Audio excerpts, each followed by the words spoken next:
Listen closely. Crunch. That unmistakable sound has become one of the most satisfying noises in the world. A single bite of crispy fried chicken can instantly bring back childhood memories, family dinners, road trips, or late-night cravings. But here's the question. Who actually invented fried chicken? Was it Colonel Sanders? Was it America? Or does its story go back much further than anyone could have imagined? The truth is far more fascinating. This isn't just the history of a recipe. It's the history of civilizations, migration, survival, and the people who unknowingly created one of the world's greatest comfort foods. Today, fried chicken is everywhere, from the bustling streets of Seoul to roadside diners across Kentucky, from Nigerian family celebrations to Christmas dinners in Japan. Nearly every corner of the world has fallen in love with crispy fried chicken. Every single day, millions of pieces are served, but behind every crispy bite lies a story that stretches back thousands of years. A story that begins long before restaurants, long before fast food, long before America even existed. To uncover the truth, we have to travel back nearly 8,000 years. Hidden inside the dense tropical forests of Southeast Asia lived a colorful bird called the red junglefowl. Unlike today's chickens, these birds were fast, aggressive, and could fly surprisingly well. They weren't easy to catch. Early farmers living across modern-day India, Thailand, Myanmar, and southern China slowly began taming these wild birds. But surprisingly, they weren't raising them for food.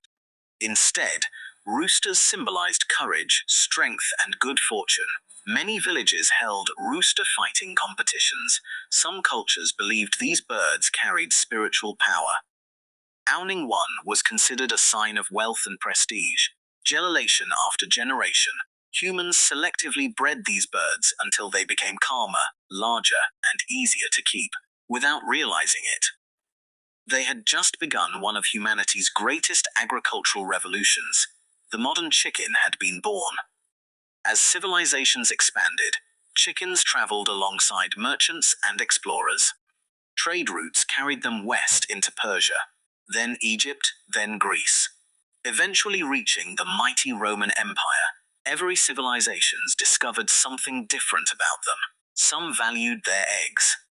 Others admired their feathers. But very few people regularly ate chicken.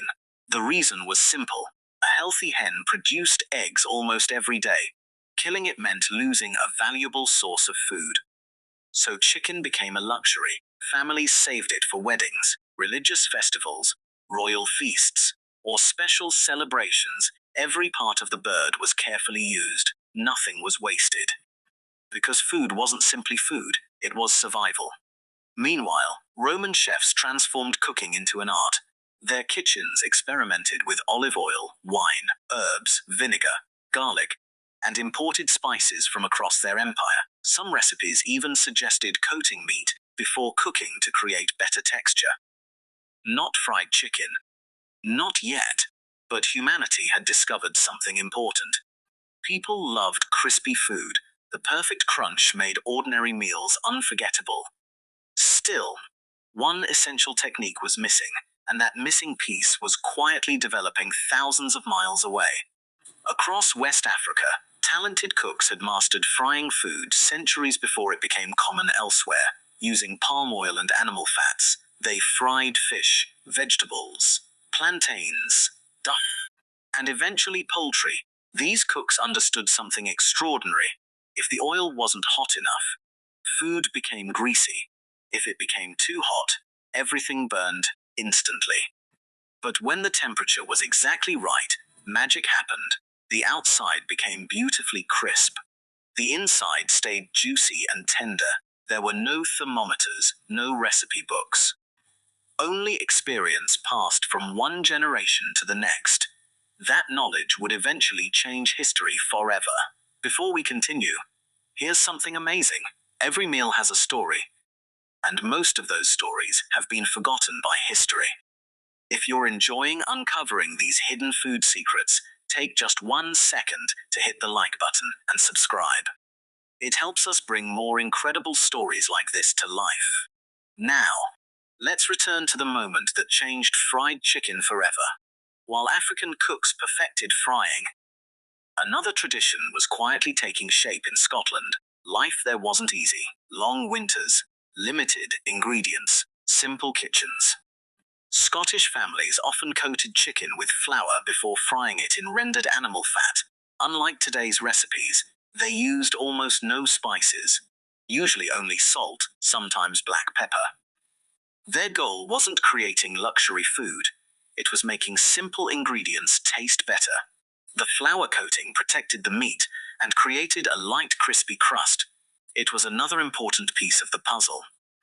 But fried chicken, as we know it, still didn't exist. History was waiting for these two traditions to finally meet. Then came one of history's darkest chapters, the Atlantic slave trade. Millions of Africans were forced from their homes and transported across the Atlantic Ocean. They lost their families, their freedom, their homeland, but they carried something nobody could steal. Their cooking knowledge, their seasoning traditions, their mastery of frying food. Inside the kitchens of the American South, African cooks prepared meals for plantation owners. At the same time, Scottish immigrants introduced their flour-coated frying method. Two completely different cultures, one shared kitchen, one extraordinary result. Scottish flour coating, African frying expertise, local American chickens. Together, they created something entirely new, golden, crispy, juicy, flavorful. The earliest version of modern Southern fried chicken had finally arrived. Visitors couldn't stop talking about it. Families began creating secret spice blends. Every household believed theirs was the best. Recipes passed from grandparents to grandchildren, without cookbooks, without television, without restaurants, only through taste. Ironically, the people who helped create fried chicken rarely enjoyed it themselves. Cooking oil was expensive, flour was precious. Chicken remained valuable. For many families, fried chicken became a meal reserved for weddings, church gatherings, harvest festivals, or the most important celebrations of the year. It wasn't everyday food. It was a symbol of joy, a reminder that even during difficult times, people could still gather around one unforgettable meal. As the early 1800s approached, fried chicken had become one of the American South's most treasured dishes. Its reputation spread from town to town. Travelers wrote about it. Families proudly protected their secret recipes. But no one could have imagined what was about to happen next. Railroads, factories, a changing America, and one determined man wearing a white suit were about to transform this humble Southern recipe into one of the most famous foods on earth. The man who changed fried chicken forever. Railroads, factories, a rapidly changing America, and one determined man wearing a white suit were about to transform this humble Southern recipe into one of the most famous foods on earth. The year was 1890. In the small farming town of Henryville, Indiana, a boy named Harland David Sanders was born. No one could have guessed that this child would one day build one of the biggest food brands in history. But before the world knew him as Colonel Sanders, life tested him in ways most people could never imagine. Harland was only 6 years old when tragedy struck. His father died suddenly. His mother had no choice but to work long hours to support the family. That meant young Harland stayed home to care for his younger brother and sister. He wasn't just babysitting. He had to cook every single day. At an age when most children were learning to read, Harland was learning how to bake biscuits, prepare vegetables, and cook chicken over a wood-fired stove. Without realizing it, hardship had given him the skill that would define his entire life. As he grew older, life never became easier. He worked as a farmhand, a streetcar conductor, a railroad worker, an insurance salesman, a tire salesman, a ferry operator, even a lawyer for a short time. But almost every job ended the same way: failure. Many people would have accepted defeat. Harland refused. He believed success was still waiting somewhere ahead. In 1930, Sanders opened a small service station in Corbin, Kentucky. He sold gasoline to travelers driving along US Route 25, but he noticed something interesting. People were always hungry. Instead of sending customers to nearby restaurants, Sanders began cooking meals himself. There was no fancy dining room, only a few tables. The menu was simple: tundra ham, fresh biscuits, mashed potatoes, vegetables, and one unforgettable dish: fried chicken. At first, only a handful of travelers stopped to eat. Then they started telling others. Word spread quickly. People weren't visiting because they needed fuel anymore. They were visiting because they wanted the chicken. Soon, cars lined up outside the station. The tiny restaurant became famous throughout Kentucky. There was just one problem. Traditional fried chicken took nearly 30 minutes to prepare. Hungry travelers didn't want to wait that long. Sanders knew he had to find a faster method without sacrificing quality, so he began experimenting. Day after day, week after week, he tested different oils, different temperatures, different cooking times. Most attempts failed. Some batches burned, others became greasy. But Sanders refused to give up. Finally, after countless experiments, he discovered something revolutionary: a pressure fryer. Unlike ordinary frying, pressure frying cooked chicken much faster, while keeping the meat incredibly juicy. The outside became perfectly crisp. The inside stayed tender and flavorful. It completely changed restaurant cooking. For the first time, customers could enjoy fresh fried chicken in minutes, instead of half an hour. That single innovation would reshape the fast food industry forever. But crispy chicken alone wasn't enough. Sanders wanted a flavor people would never forget. He spent years experimenting with herbs and spices. Tiny adjustments. One extra pinch here, a little less there. After hundreds of trials, he created the legendary blend known simply as 11 herbs and spices. Even today, the complete recipe remains one of the world's greatest culinary mysteries. Many people claim they've discovered it. Countless chefs have tried copying it. But the original formula has remained one of the food industry's best-kept secrets. That mystery became part of the brand itself. Business exploded. Customers traveled from neighboring states just to taste Sanders' chicken. Food critics praised it. Local newspapers wrote glowing reviews. Then everything changed overnight. A new interstate highway opened. Traffic completely bypassed Corbin. The customers disappeared. Sales collapsed. At over 65 years old, most people would have retired. Sanders chose to start over. He sold his restaurant and hit the road. With his pressure fryer in the trunk of his car and his secret seasoning recipe in hand, Sanders traveled across America looking for restaurant owners willing to try his chicken. It wasn't easy. Many owners laughed at him. Others politely said no. Again, and again, and again. According to popular accounts, he faced more than 1,000 rejections before finally finding a restaurant willing to serve his recipe. Most people quit after 10 failures. Sanders kept driving.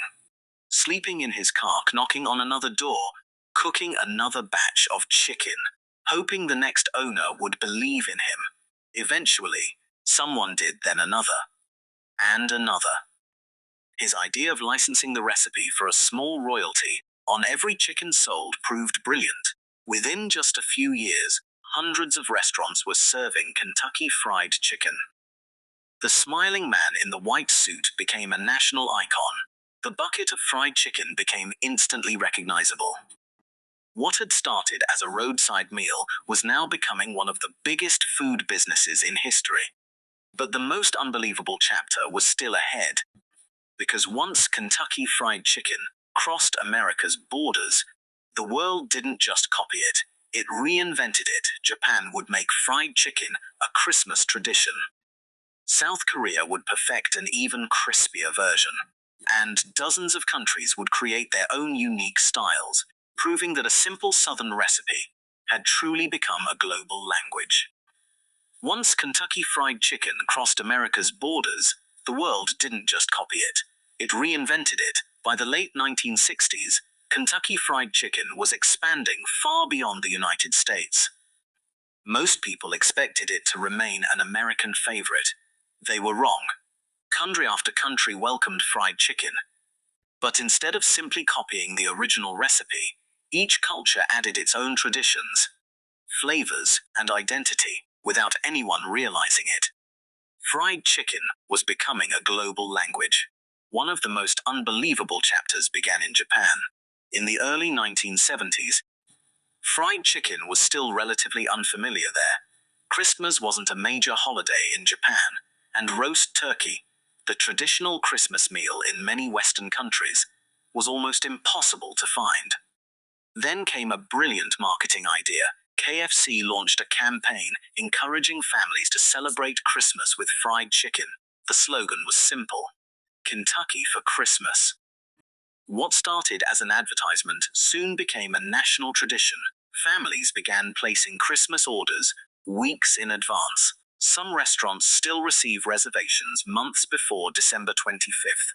Today, millions of Japanese families celebrate Christmas with fried chicken instead of turkey. It's one of the most successful food marketing campaigns in history. Thousands of miles away, South Korea was creating its own fried chicken revolution. Korean chefs believed one fry wasn't enough. So they fried the chicken, then fried it again. The second fry removed even more moisture from the skin, creating an unbelievably crispy crust while keeping the meat incredibly juicy. Then came the sauces: sweet soy garlic, spicy gochujang, honey butter, cheese seasoning. Every restaurant competed to invent the next unforgettable flavor. Soon, Korean fried chicken became famous around the world. Many food lovers now consider it one of the crispiest styles ever created. Back in the United States, another legend was born: Nashville hot chicken. According to local tradition, a woman once wanted revenge on her boyfriend after he came home late. She cooked his fried chicken with an outrageous amount of hot pepper, hoping it would be too spicy to eat. Instead, he loved it. Rather than punishing him, she accidentally inspired an entirely new style of fried chicken. Today, Nashville hot chicken has become one of America's most iconic regional dishes. Whether every detail of the story is true or not, its legend continues to attract visitors from around the world. As fried chicken spread across continents, every country added something unique. In Thailand, recipes often included garlic, coriander root, and white pepper. In Indonesia, fried chicken was paired with fiery sambal. Across West Africa, cooks blended local spices with centuries-old frying traditions. In the Caribbean, jerk seasoning brought a completely different flavor profile. In the Middle East, fried chicken was served alongside garlic sauce, pickles, and fresh bread. Each version reflected the culture that created it. Different spices, different cooking oils, different traditions, yet every bite shared the same irresistible combination: a crispy exterior, juicy meat, and the comforting sound of that first crunch. Meanwhile, Kentucky Fried Chicken continued expanding at an extraordinary pace. The smiling face of Colonel Sanders became one of the most recognizable logos on Earth. Thousands of restaurants opened across more than 100 countries. The famous bucket became a global symbol. Even after Colonel Sanders sold his company, he continued traveling, meeting customers, and promoting the brand he had built. Through persistence and determination, he had become more than a businessman. He had become a cultural icon. Today, the fried chicken industry is worth billions of dollars every year. From small family-owned restaurants to international fast food chains, countless businesses compete to make the crispiest chicken. Some focus on secret spice blends, others experiment with new marinades. Some smoke the chicken before frying. Others coat it in cornflakes, rice flour, or potato starch for extra crunch. The recipe continues to evolve, but the heart of fried chicken remains unchanged. Modern technology has changed almost everything. Advanced pressure fryers, Computer-controlled temperatures, high-quality cooking oils, automated kitchens, food delivery apps. Within minutes, fried chicken can travel from a restaurant kitchen to someone's front door. Yet, despite all these innovations, the feeling remains exactly the same. Friends gathering around a bucket, families sharing dinner, children reaching for the crispiest piece, strangers becoming friends over a shared meal. Food has always had the power to bring people together. Fried chicken is no exception. But perhaps the most remarkable part of this story isn't the recipe, it's the people behind it. Ancient farmers in Southeast Asia who first domesticated wild junglefowl. African cooks whose mastery of frying shaped the dish forever. Scottish immigrants who introduced flour-coated frying. Southern families who preserved their recipes through generations. And an elderly man named Harland who refused to give up even after hundreds of failures. Every one of them left a piece of their story in every bite of fried chicken served today. So the next time you hear that unmistakable crunch, remember, you're not just eating fast food. You're tasting thousands of years of human history, a journey across continents, a story of hardship, creativity, perseverance, and tradition. One simple meal connected the world. Thank you for joining us on this journey through the history of fried chicken. If you enjoyed this documentary, don't forget to like, subscribe, and tell us in the comments, which food's history should we uncover next? Until next time, keep exploring the stories hidden behind every meal.